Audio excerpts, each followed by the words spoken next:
ইউরোপের বিমান ঘাঁটি থেকে মধ্যপ্রাচ্যের দিকে এগোচ্ছে মার্কিন F-22 ও F-35 যুদ্ধবিমান, রিফুয়েলিং ট্যাঙ্কার সহ আকাশপথে হামলা চালাতে সক্ষম অস্ত্রশস্ত্র। বিবিসি জানায়, শেষ খবর পাওয়া পর্যন্ত গত কয়েকদিনে অন্তত 30টি যুদ্ধবিমান যুক্তরাষ্ট্র থেকে ইউরোপের দিকে পাঠানো হয়েছে। তাছাড়া মধ্যপ্রাচ্য ও মার্কিন বিমান ঘাঁটিতে যুদ্ধবিমান পাঠানো হয়েছে বলে জানিয়েছে বার্তা সংস্থা রয়টার্স।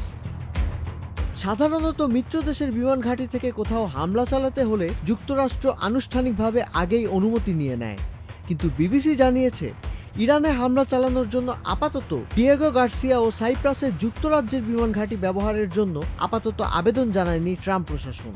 ইরানের কাছাকাছি উপসাগরীয় অঞ্চলে অবস্থান করছে মার্কিন যুদ্ধবিমানবাহী জাহাজ USS কার্ল ভিনসন, আর দক্ষিণ পূর্ব এশিয়ার দিক থেকে যাচ্ছে আরও একটি বিমানবাহী রণতরী।